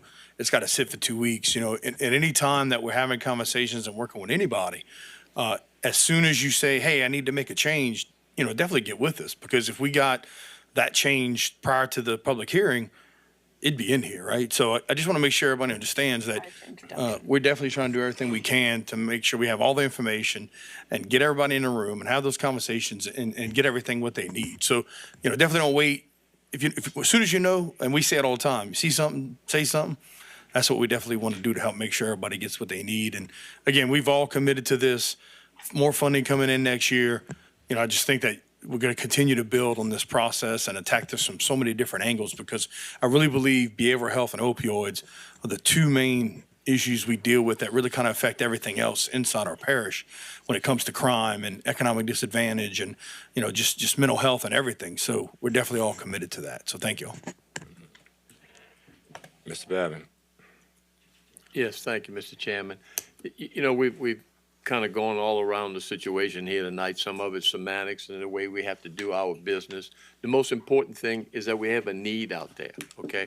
And this year, we gained a lot more money than we ever had before. So Ms. Dosky just got up, the question was asked by Mr. Champagne, which they never got money before. There's $300,000 or $331,000 that is going to them this year is new money that they're doing. This prenatal program is definitely something that we need to look at. Through our own admission, with that $330,000, she can not only help the drug court system, I know it's wrong terminology, but also start the prenatal. So I think we need to move forward with this, okay? And the Houma Police Department also still has its funding. We don't know, next year it might only be $100,000. That's what's scary sometimes about starting a new program, that you start a program based on X number of dollars, and then next year you don't have that funding to do it. But if everybody, especially the people involved, the judge and Ms. Dosky and everyone else, can start their programs and increase their current programs with the $330,000, I think we've done a lot. So again, thank you all for what you do, and thank the Houma Police Department for what they do. As Steve said earlier, this is free money, okay? Let's use it wisely, and I think we're spreading it around, and everybody, I hate to say it, getting their share, but at least we can get some programs started. So thank you very much. Before I go to Ms. Kim, Chief? There was one more thing I wanted to add, something that we implemented today. We'd been waiting on the equipment to come in, and it was delayed a little bit. We put out what we call an overdose kits, which consist of an AED and Narcan. So we're looking for a higher survivability rate, because we're the first ones on scene, and often all we have is the Narcan. The AEDs is going to be huge. Look, we just want to help people and save lives. That's it. That's all we want to do. We want to help. We want to be part of the community, and we want to help people and save lives. And I think that the survivability rate's going to go up. So we're going to have AEDs on each side of town. So I just wanted to add that. Ms. Chauvin? Okay. So just to be clear, we met before the snowstorm happened, and then it just kind of piled up on us. So nothing was really done like to come behind on that, because I think they were scrambling just to even find numbers and stuff. I think that the discussion definitely needs to happen, because as you look at our parish, we have big problems with it. All of these things are important. HPD is absolutely necessary and important. The Family Preservation Court is necessary and important, and so is the prenatal program that they're wanting to do. I think that we found a solution, and I look forward to sitting down with the Chief of Police. I look forward to sitting down with Judge Arsenault and the whole team and yourself, Jason, that we can sit and make a better plan for next year. I look forward to it. So thank everybody for coming on it. Mr. Amity? Thank you, Mr. Chair. So, in my view, for the rest of this year, I think it'd be prudent for us to contact Senator Cassidy and our new representative for this area, Congressman Higgins. Senator Cassidy runs the Health and Welfare Committee at the federal level in the Senate, and Higgins is with the law enforcement. I would be willing to bet that there's some federal grants that we can come up with $170,000. So that way they can put a comfort level to the people that they hire to run these programs. That's the biggest thing. I see why they wanted to do that for 2 years. Nobody wants to leave one job to go to another without securities. So I think if we do our job, there's a lot of federal free money out there, like people say, that pharmacy and all these groups are willing to do certain things And if not, then we just get our federal tax dollars back into our area, because that's why we're paying taxes. So let's do our due diligence and get our federal dollars back in our area for things like this. So I think if we do our due diligence, we can find that other $169,000, $170,000 that they're looking for this year and possibly next year. So now that, we're aware of it, let's just keep moving forward with it. Let's not just wait till next year when the next allotment comes out, but let's work to find some dollars out there. I tell people all the time, the money's out there, we just got to go get it. We have to find it and go get it. Talking to Senator Cassidy and all of our delegation, I'm certain that they could probably find us in the trillion, what is it, $2-3 trillion budget, that they spend just on the Pentagon. I'm sure they can find some inefficiencies and kick that money off to something like this. Thank you, Mr. Chair. Mr. Learet. Thank you, Mr. Chair. I would just be remiss if I didn't take this opportunity to talk a little bit about Travis and HPD and narcotics, because he's a humble guy, and the whole lot of them is pretty humble. But we have a top-tier narcotics team in this parish that most people do not know about. I've had the opportunity to go on a few of these drug raids with Travis and his team. Nobody gets hurt on either side. It's surgical, it's effective, and I think it's because of their training and their knowledge, and we're just very fortunate to have them because we do have a major problem here, and those guys are working very hard for us. Mr. Badger. Yeah, I just wanted to add a couple things. So one is the conversation I had about the deal we're having tomorrow with Bayou Community Foundation. Again, that regional conversation of where we have gaps and what we could do to fill them. We also purchased some new grant software, and it's amazing when I see the emails come through when new grants are released that, you can see funding for this and funding for that. And we got a grant writer in finance that's going to be helping us do that also. So many different opportunities, again, working with the state delegation, working with the federal delegation, those conversations of, this is what we're looking for. This is the pots of money we have available. And then we have this pot of money we can use for this issue and this pot of money for this issue, and constantly, consistently having those conversations. And so, thank you all. Third call public. Motion closed by Mr. Trustclass, second by Mr. Miss Kim. You had a light? Yeah, I can do it. Okay. Mr. Pleasure. Okay, thanks, Mr. Chair. I'd like to, on a different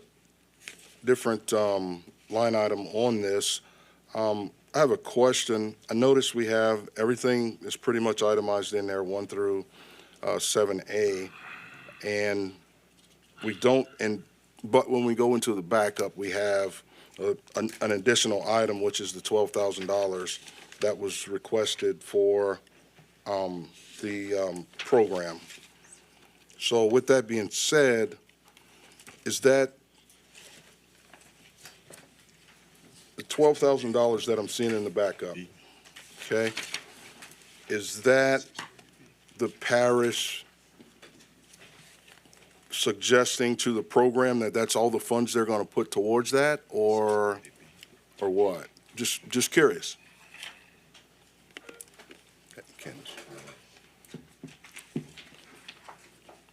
Yes, sir. So that is part of the attachment D. So it is the general fund number for the adjustment for $3,106. We added the $3,106. Oh, Mr. Amani's over here now. To the legal services. I was looking that way. And then it is the $12,000 that we are adjusting from the co-sponsorships to the West Homa Enrichment Program. Okay, understand totally. So again, is that all that we're going to put towards that program? And the reason I ask that is we're setting everybody up for success, right? And I get it that we're planning to work with the program to possibly put monies there or grants or whatever, but that's not going to sustain them for the year. And per that request that I made at the budget hearings, we said we were going to address that. Say something, see something, say something. So I said it. And I noticed that one of the two finalized items I had on my budget and finance committee for the end of the year. One is on here in full, the 3,100, but the 35,000 is not on here for the program. It's only 12,000 on there. Can we do that for them? I mean, I'm asking at this point now. Are you finished, Ken? I'm done. Okay, let it go.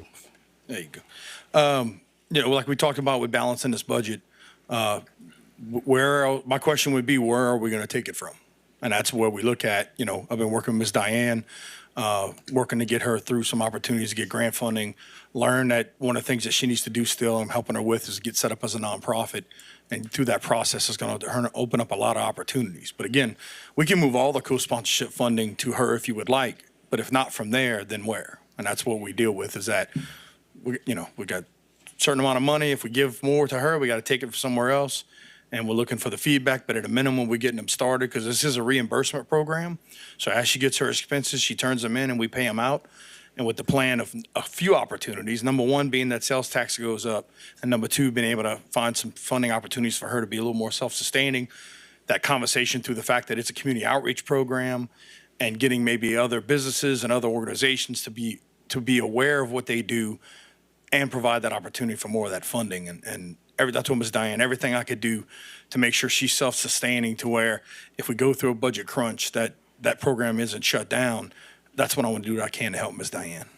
Okay, so with that being said, I understand totally. So that means we won't be making any other budget adjustments for the year, because we don't have any money anywhere, is what I'm saying. Now, with that being said, Mr. Bergeron, $12,000, I'm not exactly sure how long that lasts or whatever it is. What happens if that doesn't make it to January 2026? What we'll do then, just shut it down? I would fully hope that our sales tax reverse themselves. We had, declining sales tax 11 out of 12 months. At the end of the day, again, we got to find out where else we're going to pull it from. So if we want to get rid of the co-sponsorship program altogether, we could transfer that $25,000 to this. But that's, at the opportunity, we're trying to make sure both of those programs are sustaining to get us down closer to where, I say a little more down the road. And again, everything I could do to help her with some nonprofits and some other organizations to get more funding. And so, again, you guys tell me where you want to pull it from, and we'll pull it from it. So as we look at everything with this budget, we've been, again, dealing with the sales tax decline. That's where we get our funding from. I'm definitely open to ideas of where else we could take this money from to make it happen. Well, as Budget and Finance Chair, I'd love to sit with Candace so we can figure it out, to be able to sustain this program. And just for a tidbit, so everybody will understand what program I'm talking about, I can really appreciate Family Court and those folks coming out tonight, because I would say this is a perfect example of working with the children here in this parish. Family Court came and they kind of discussed about what they're going to do with the opioid and all that, and the effect it has on children here in Terrebonne Parish. Well, this program specifically, the benefits, it's been tried, tested, and proven that you have kids in this program that go to it from all demographics within the parish, and there are certified teachers there. They're teaching these kids, excelling these kids, bringing them up to a different level. Some of these kids are on the honor roll because of the program. Not only that, but in the program itself, the people who are taking care of this program, putting it on, they're really passionate about it. And I would just hate to have to go to the schools where the teachers and the administrators at the schools in the parish are telling the parents there's a free program the parish provides that service to their children. I would hate to have to tell them, well, we can't do it, and we're talking about $35,000. I know it's not free money, but at the same time, it's monies that provides a service to the people, children of this parish. Thank you. I'd like to, can I add a little bit more to that?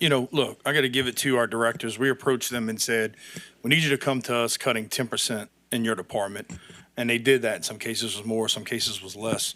But every day we're looking to have other opportunities to save funding We're continuing to roll out our phone system. That last year saved us $200,000.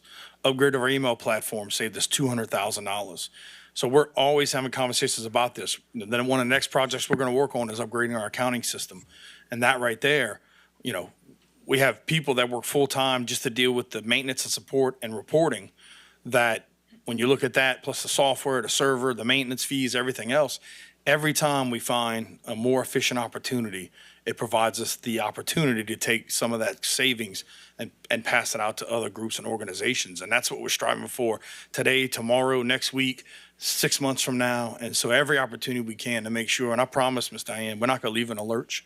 I'm going to do everything within my power to make sure that program is funded and self-sustaining for years to come. And I told her she has my full commitment with everything I've done to raise money and build nonprofits to get her what she needs to make sure that that need is addressed and much more. Because when you look at that need in that area, my question always comes to, is there a need in another area that we're not addressing?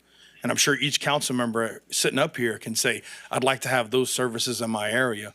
And so that's that. There's some other programs that both Robbie and I have been talking about for other funding opportunities. We get up every day to see where we could find the money to get everything we need and get every resident, you know, the help that they need. And we're going to continue that fight. And I got to give it up to my team, not only in this last event, I wanted to say that and how hard they work, but every day they just come to work and do everything they can to take care of our residents. And I'd put our team up against anybody in the state that they're going to continue to do that. So again, I give my guarantee, we're going to get Ms. Diane taken care of. And I've told her that myself.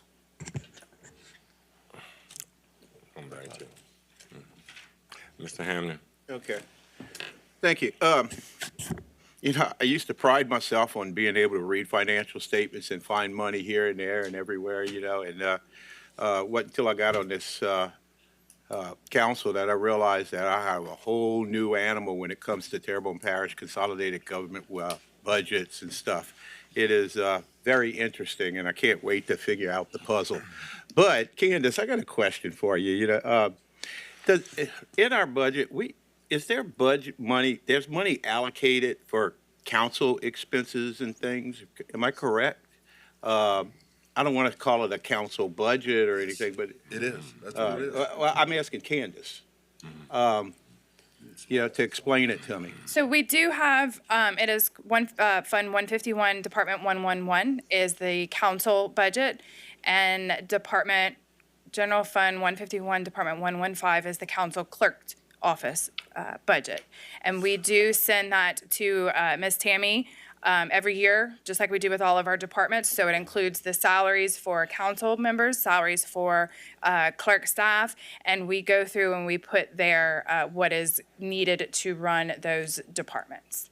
Okay. Is there any unallocated money? Yeah, I mean, contingency money, like money for, you know, extra expenses, you know, councilman expenses, those types of things? Excuse me. Does this actually go along with that? Because actually we're discussing one item and we've actually went to another item. Correct. Yeah. So what we want to do is just stick to the matter at hand, and then we can address that later on. Well, the finance chair brought it up, so. Well, that's okay. I'll wait on that. No, the finance chair mentioned something that was in the budget adjustments, which was the $12,000 in section B. Yeah, well, it's not germane to the issue, so we won't need to talk to it about it. Yeah, he might be leading to that. Huh? He might be leading into it. Are you leading into that? Yeah. Are you leading into that? I was, but I was interrupted, Well, so I'll wait and talk to y'all about it later. Okay, Mr. Pleasure. Okay, thanks. This might be my last time, Mr. Chair. Appreciate that. Again, I know we don't want to go, you know, I like to have it here in front of us. That gives me more security. That makes me understand a little bit better to know that it's coming and that opportunity is going to be there for that program. But I would say, and this is just me, I understand a balance sheet a little bit better maybe, but there's a fund balance. I mean, we're talking 35 grand. That's all we're talking about, not much. And that'll get us through this year, I would assume, and then we can set this program up for success thereafter. And I'm just very passionate about that. It goes in line with what we're doing for the children. If it's for the children and it's working, it's been in place now for 6, 7 years. Thank you, Mr. Chairman. Well, I must apologize. I don't know exactly where we were because once he mentioned about the council budget, but then we were actually in a specific subject. I'm so glad that we have gotten to this point that Mr. Steve Trusclair has actually made a motion and second by Ms. Kim that we close adopt. We close public hearing. No lights, members' voice machine.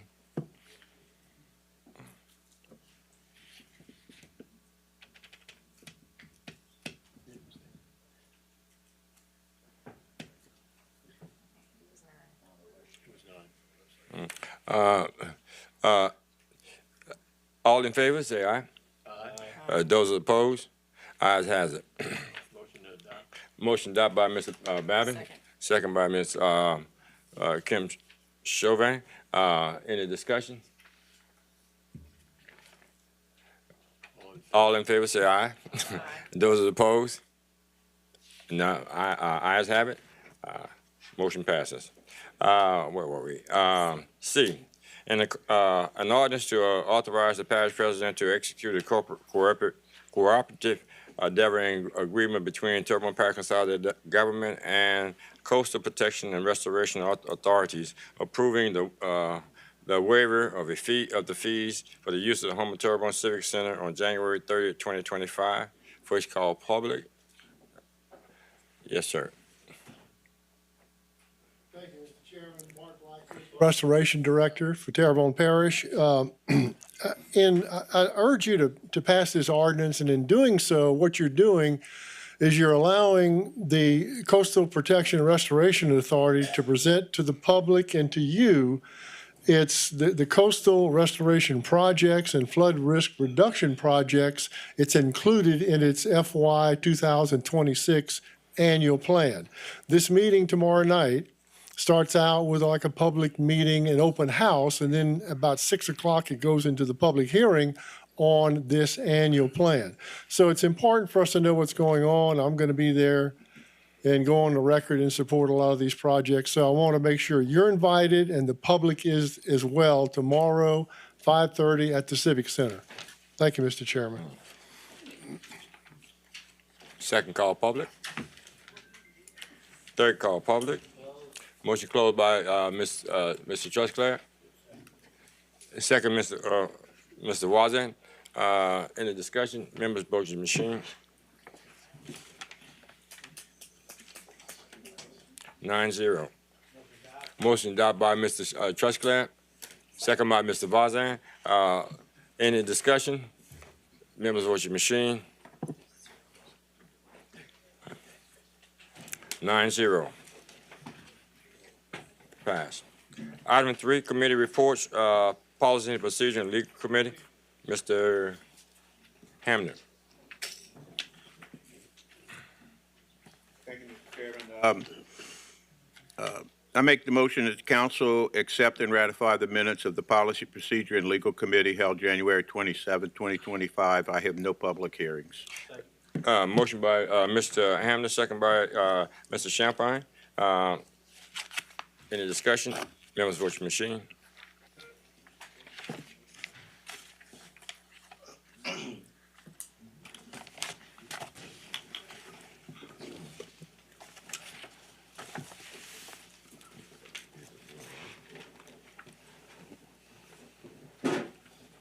Eight zero. You mean right? I'm about to, Oh, you, Mr. Pleasure. I'm about to speak here. Okay. Oh, you just put it on early. Yeah. Motion passes. Item B, Budget and Finance Committee, Mr. Pleasure. I make a motion that the council accept and ratify the minutes of Budget and Finance Committee held on Monday, January 27th, 2025, and I have 2 public hearings. Item number 1, consider the introduction of an ordinance declaring 2 vehicles from the Houma Police Department as surplus and authorizing said item to be disposed of by any legally approved method and call a public hearing on Wednesday, February 12, 2025 at 6:30 p.m. Item number 2, consider the introduction of an ordinance to set the salaries of the council staff for inclusion of a 2025 salary adjustment and a 2026 salary adjustment, and to address other matters relative thereto, and call a public hearing on Wednesday, February 12, 2025, at 6:30 p.m. Moved by Mr. Pleasure, second by Mr. Amity. Any discussion? Members, vote your machine. 9-0, motion passes. Street lights.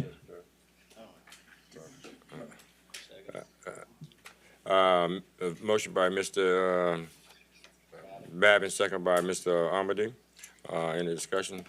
Just members, vote your machine. 9-0, motion passed. Item 5, appointments to various boards and committees and commissions. A, Recreation District Number 8 Board, 1, expiring term on 2/24/25. Mr. Darrell Abear expresses his interest in being reappointed. District 8. I make a motion to appoint Mr. Darrell Abear. Second. Reappoint, excuse me. Yeah, a motion by Mr. Babin, second by Mr. Champagne to reappoint Mr. Darrell Abear to, any discussion? Member, vote your machine. District 8, it's the lower end of Gibson. Yeah, 9-0. Couldn't make a motion, Mr. Chairman. B, Library Board, control, 1 expiring term on 2/27/25. Mr. Jude Fungi expresses his interest in being, reappointed. Second. Moved by Mr. Champagne, second by Mr. Hamder, that Mr. Jude Fungi be reappointed to the Louisiana Library Board of Control. Members, vote your machine. 9-0. C, South Central Louisiana Human Services Authority, 1 expiring term, one expiring term, 1 vacancy due to the resignation of Erica Lambert, submitted application for consideration. Motion to close and appoint Ms. Lambert. Motion by Mr. Babin to open and close Ms. Lambert, second by Ms. Chauvin. Any discussion? Members, vote your machine. 9-0. D, Coastal Fire Protection District Board, 2 expiring terms. Mr. Ivy Dave Rush expresses his interest in being reappointed. No. Hold up a second. It's closed. No action. No action. Yeah. E, Recreation District Number 5 Board, 3 expiring terms on 2/28/25. Ms. Serena Lered expresses her interest in being reappointed. It's not, huh? They need action on this. Yeah. Second. Motion by Mr. Churchclass to open, close, and appoint Ms. Lered and hold, and second by Ms. Chauvin to open, close, and appoint. And hold the other 2. Members, vote your machine.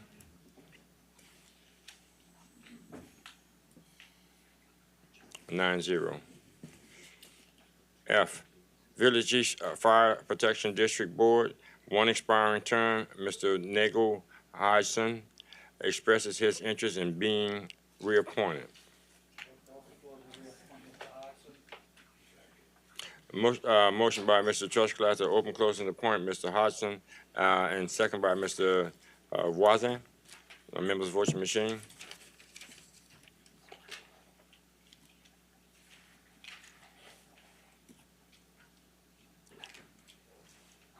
7-0. Motion passes.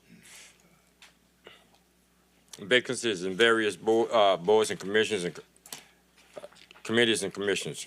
Recreation District Number 2-3 Board, 1 expiring term. Recreation District Number 8 Board, one expiring term on 2/24/25, Fire District Number 5 Board, one expiring term, Recreation District Number 5 Board, two expiring terms on 2/28/25, Coastal Fire Protection District Board, one expiring term, Children, Youth, and Family Services Board, two expiring terms, one representing faith-based organization and one representing the Bayou Area Children Foundation.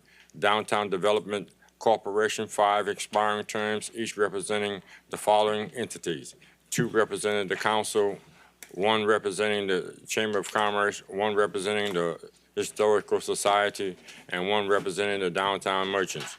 Terrebonne Parish Tree Board, two expiring terms on 2/23/25, one expiring term and one vacancy due to resignation. Veterans Memorial District Board, one vacancy due to resignation, representing the parish president south of the Intercoastal. Board of Adjustments, one expiring term. Homer Housing Authority, one expiring term, and on 1/1/28 parish president's appointment. Homer Public Trust, one expiring term. Announcements, Mr. President.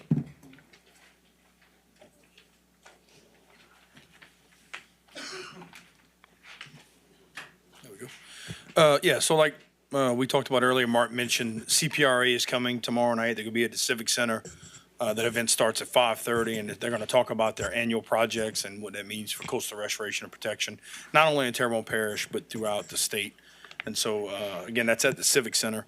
And then on Sunday is the Super Bowl, not the Super Bowl, the Super Bowl with Saturday. I'm sorry. Thank you. Thank you, Jason. Saturday at Canada's from 11 to 2, raising money for United Way, which is not the Super Bowl, which is the following weekend after that. But you can bring your soup to the Super Bowl. So just want to share those activities that are going on, and thank you. Mr. Babin. Yes, thank you, Mr. Chairman. You know, in this last event, the snow event that we had last week, the district I represent lost water, and another section of it lost almost all the gas that they have. I just want the people that are out there right now listening to this to know that the problem with the gas has been isolated. It has been addressed. This administration and utilities has a plan to correct it, and hopefully that will be starting very soon. And it's my understanding, I may be going out on a limb here, but it will be completed before hurricane season, if at all possible. That depends on weather and a lot of other factors. But the point is, it has been isolated, it has been addressed, the money is there, the project will get started. Thank you. No more lights. Motion adjourned by Ms. Kim Chauvin and second by Mr. Amity. Members, vote your machine. We are adjourned.